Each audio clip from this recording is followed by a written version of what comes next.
Minister,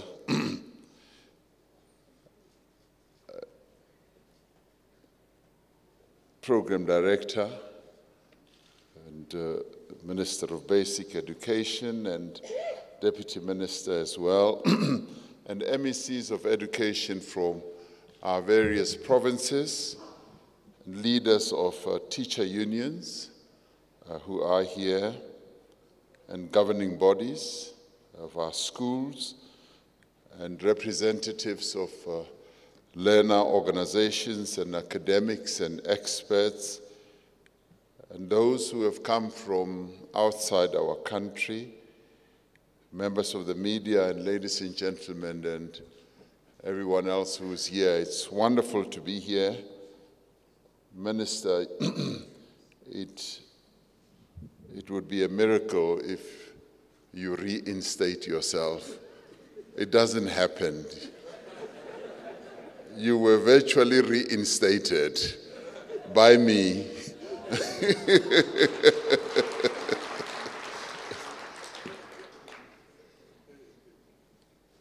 Had you not achieved a result over 80%, I don't know whether you would still be standing here as minister.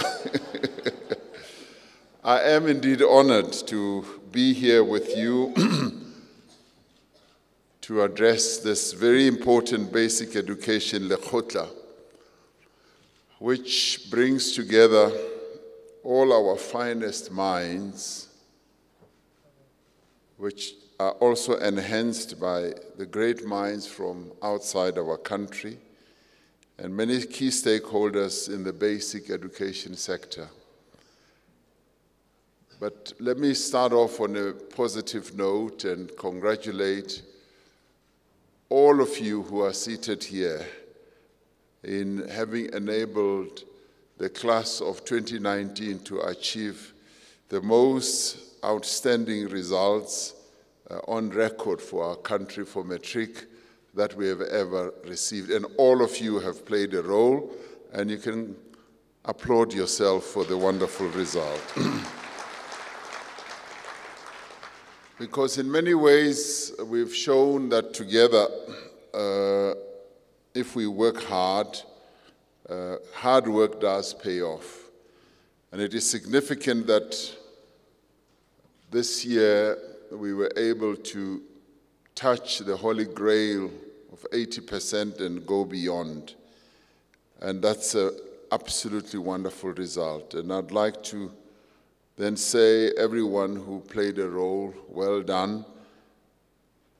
But the problem with success is that it has to breed further success. And now that you've touched that holy grail, it means that you've got to keep on doing so.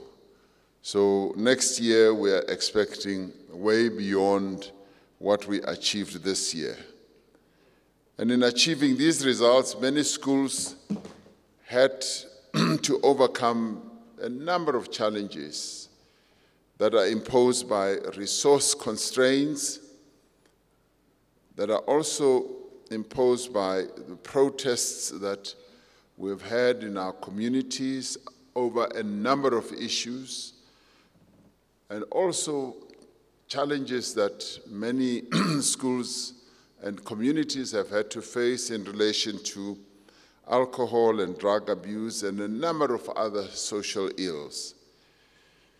But among these schools is Rebani Laka High School in Mamelodi, which is here in Gauteng, and I can see the MEC beaming with joy, which achieved an impressive 97% pass rate against all odds in a township.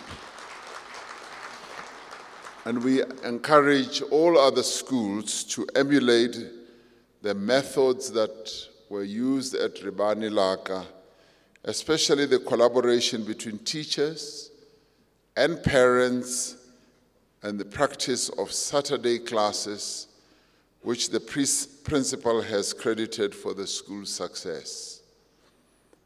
These additional lessons and classes that are taking place in a number of schools around the country are indeed showing that that type of hard work, going the extra mile, does pay dividends. We are meeting here to carve a new path of progress for our basic education sector in the last decade of our National Development Plan. We want to ensure that by 2030, South Africans have access to education and training of the highest quality, leading to significantly improved learning outcomes. The performance of South African learners in international standardized tests should be comparable to the performance of learners from countries at a similar level of development. All our learners have to be able to do a whole number of things related to those tests. For instance, they should be able to read for meaning by their 10th birthday. Our mathematics and physical science pass rates should be comparable with, if not better than, nations of similar size and budget. We are building an education system that will help free the potential of each of our citizens so that they too can enjoy the dividends of our hard-won freedom. The impressive 2019 matric rate pass is in line with the recent local and international studies that indicate that our system of basic education is indeed on the rise. And sometimes as a nation, we beat ourselves to the ground and think that we've got the worst education system. But if you look at the progress that we are making on an ongoing basis, and we compare with what is happening in other countries, we can definitely say that indeed South Africa is on the rise, and we must all rise with it and not pull it down, because that's what we often do. Various international benchmarking tests show that our performance in maths and language is improving in several of the measured grades. We're making progress, and we are indeed moving forward. We most certainly are capable of achieving much more than where we are at the moment. And we are also much more capable of being a great nation, and that is what we must focus our eyes on. That we are indeed capable of being a great nation, and education is one of those key enablers that can get us there. We do need to get back to work and continuously improve the learning environment and ensure that it becomes even more conducive for our children to achieve excellence.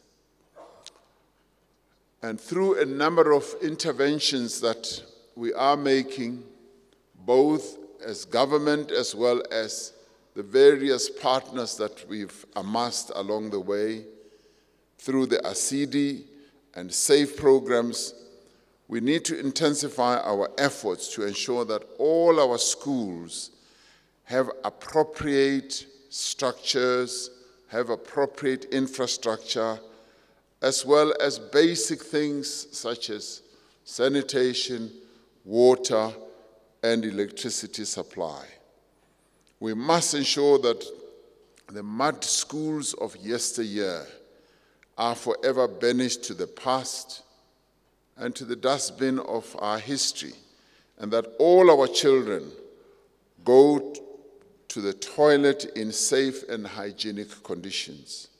And working together with the National School Safety Framework, we must ensure that our schools are free of violence, of drugs, dangerous weapons, are also free of bullying.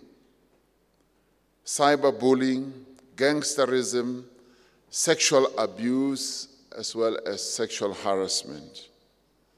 The minister has informed me that the district model is taking effect in enabling us to achieve good results all round. I have no doubt that as we deepen the implementation of this model, we will be able to deliver quality education to our children. Now, the district model, I have found, is what a number of other nations are also opting for, because it broadens scope and scale.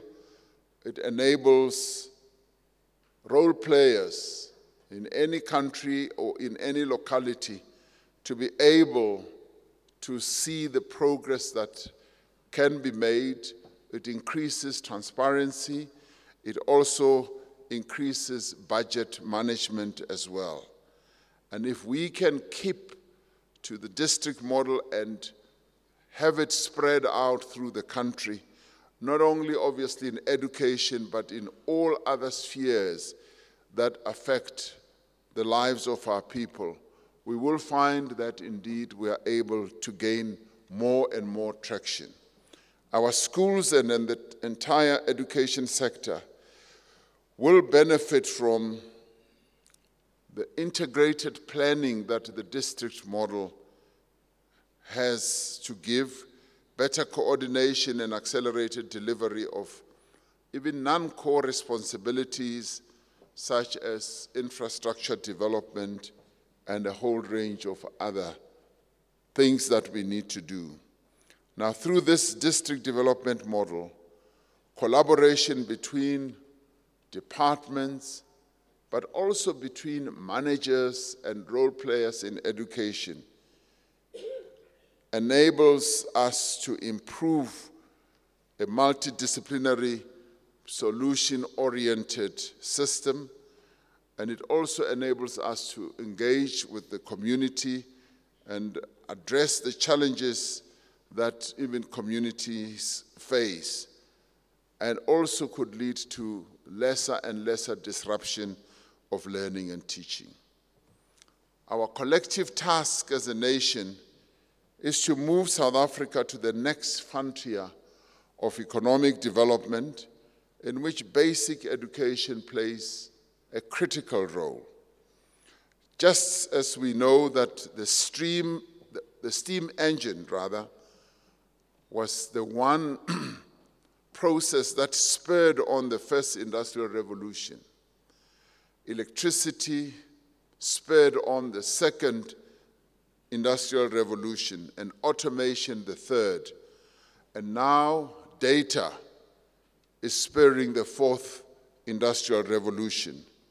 We know too that the underlying driver of all these industrial revolutions was and remains education. Education is at the core of what enabled all these industrial revolutions to lead to the development of humankind. This means that we must continue to focus on improving education. And one of the most important elements of enabling education to gain more traction in the lives of human beings, of all of us, is improving the reading outcomes, particularly in the early grades, rolling out the subjects of the future, such as robotics and coding, while giving our learners a choice of learning streams that best suit their capabilities. Our immediate task as government is to improve the foundational skills of our young people, particularly in literacy and numeracy, especially in reading for meaning. And I'm glad to hear that you are going, as a Lekgotla, going to be focusing on early childhood learning.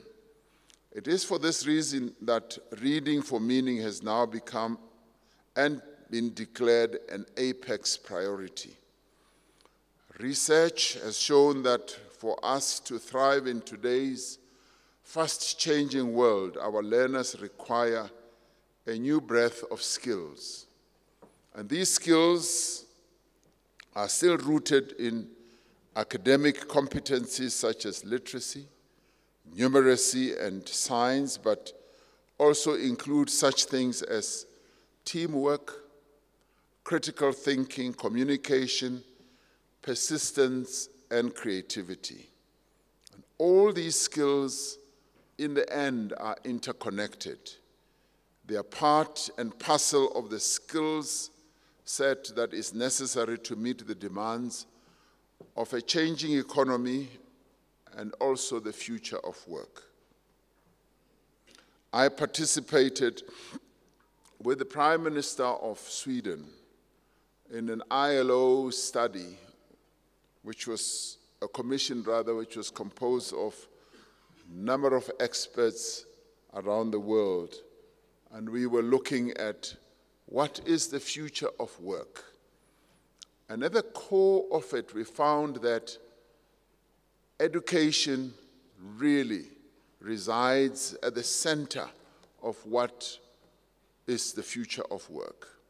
The future of work in the light of globalization that is spreading right across the world more and more, climate change, the fourth industrial revolution and the digital revolution,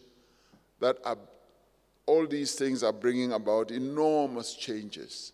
But at the core of it, we found that when you look at the future of work, it really revolves around education. It also revolves around lifelong learning. That one of the things that we should be encouraging more and more is to encourage our people to embark on a lifelong learning journey, so that they must never think that when they have learned either a particular skill that they have arrived. We need to encourage our people to learn more and more skills so that, yes, they are in a position to reskill themselves as the various industrial revolutions change circumstances and the environment. They are able to upskill themselves, and they are able to be dexterous through the multi-skilling process that they can gain from a lifelong learning journey.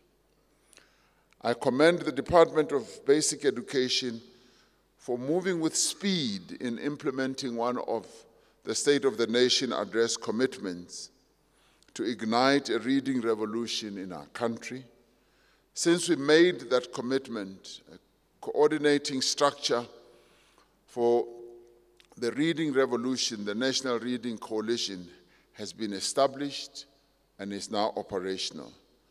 Now, together with the Department of Basic Education, the coalition has finalized a comprehensive national reading plan, which is an overarching evidence-based strategy that will offer the entire reading landscape in the country. It complements existing reading initiatives, such as the Read to Lead campaign. Now, since the Read to Lead campaign was launched in 2015, some 7,500 schools, I'm told, have benefited through the provision of libraries and appropriate books.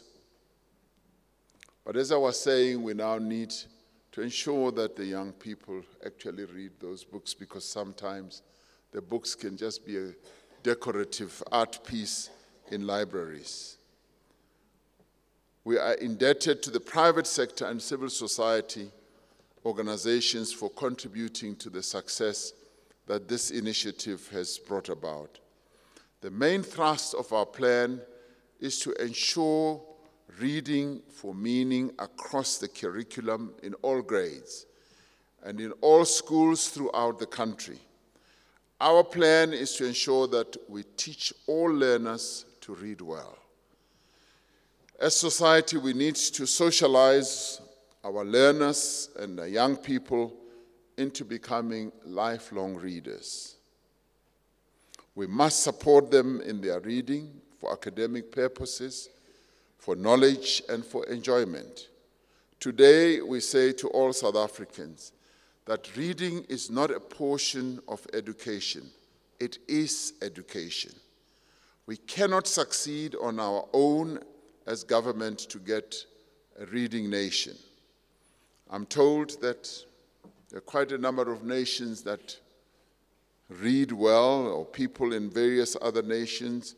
I'm told that countries such as Russia, many people in Russia have taken on to reading as a lifelong, if you like, vocation. And we need to encourage South Africans to take up reading in a much more vigorous way. That is because the first real process in reading has to start with the teacher. The teacher is the one who must be encouraging the reading process, and also the parent in the home. So we need a collaborative effort and approach. What is taught at home must be reinforced also at school. Similarly, what is taught at school must also be reinforced at home. On our side, we have resolved to strengthen the capacity of the sector, especially teachers, through the wall-to-wall capacity building of anyone in the reading supply chain. All teachers need to go back to school to be taught the latest how to teach reading methodologies. We must train our teachers thoroughly and provide age and language relevant materials to all our learners. As a citizen myself, I've spoken about reading quite extensively, and I've even done some virtual tests on people that I come across to find out whether they are readers or not. I've often told people that I have a friend who in her earlier days used to read up to 50 books a year. She now reads about 40. And I sought to emulate her. I got only up to 40 books a year. 40 books a year. Now, my friend used to read a book a week. And I tried, but I'm not often successful at everything that I try to do. But I got to 40. And one of my New Year resolutions this year, because I've slid down, is to get to 30 books a year. And it's a New Year resolution, and I'm going to try everything I can to get to read 30 books in a year. A few years ago, I encouraged people to at least read 12 books a year. That in a month, try and read a book. But I often ask people whether they do read or not, and I often say, those who read 50 books a year, please raise your hands. And I often find no one raises their hands. I'm not going to do it on you because I don't want you to be ashamed of yourself. And then I often ask 40 books, 30 books, and I often do it on students. I ask students whether they do read or not. But I had great success once when I was at the University of the Free State. I asked students if they read, and I went through my usual test. And in the end, only a few students raised their hands at 15, 10, and 5. And then I said, please be honest. Those of you who do not read, who have not read a book this year, raise your hands. A number of students raised their hands. Then one day, I was in the Northwest, like 3-4 years later, I did a similar test again. And one of the people who stood up said, when you were Deputy President, you asked us at the University of the Free State whether we read or not. I was one of those who had not read a book in a year. I'm here to tell you now that since that time you encouraged me to start reading. And I'm here to tell you that having started reading, I've gone even beyond the 30 books a year, but I've also become a writer. I now write children's books. Now, I felt really encouraged that the message that I've been propagating is getting through. But it also got through with one of my old friends, a friend I've had for 40 years, who is 10 years older than me. And when I told him the story, he confessed to me that he had not picked up a book to read in 30 years. And he said, when you told me this story, I was ashamed. And he said, I went to a bookshop, I bought books, and I have started my reading journey again. So without trying to embarrass any one of you, I want to encourage all of us to go back to reading. To go back to reading, because if we do it here as teachers, as people who are active in the education field, we'll then be able to encourage others. Now, I will be launching the President's Reading Circle, which is a virtual book club which will allow readers to share their views on the books with me. We will have this event once a year where we allow people to share what they are reading, because I do want all of us as a nation to take up reading and to get our young people to love books, as well as our old people, as I found that even old people are not great readers. And I encourage you, as it will be launched more fully, to sign up so that all of us can be part of this effort. But at the same time, the initiatives that have been taken by the Basic Education Department must go on to encourage more and more reading in our nation. I've been told that engagements and discussions at this basic education Lekgotla have been productive and have resulted in tangible outcomes.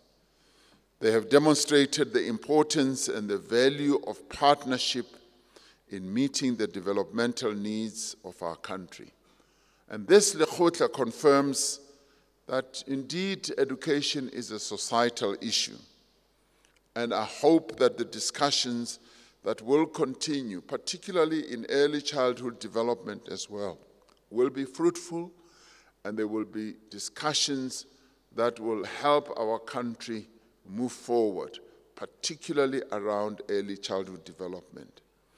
Once we had decided that we will move early childhood development from social development, social welfare development, I found that even ordinary people, parents, were applauding this initiative because they had concluded in their own minds that early childhood development was misplaced away from basic education as it was in social welfare.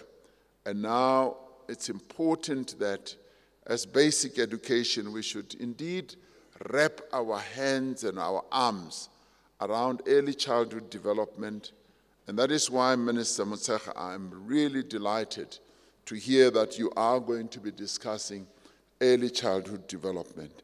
And I wish you well and all of you the best in taking forward the endeavors of this Lekgotla and in continuing with this most important job of all, to prepare our youngest citizens for a very rich and productive and fulfilling future.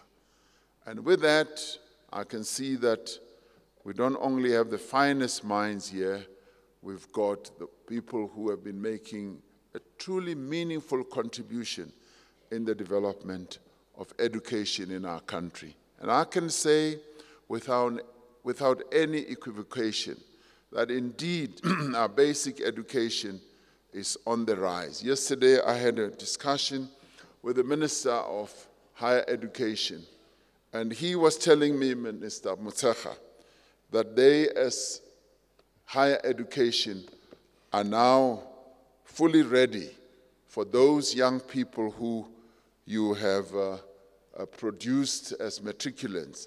They are now fully ready, and this very morning he's going to be announcing in a few minutes how ready they are to receive as many matriculants as possible who you have produced. And once again, I congratulate you and I thank you for all the efforts that you've put in to ensure that our education efforts and endeavors do move ahead. Thank you very much.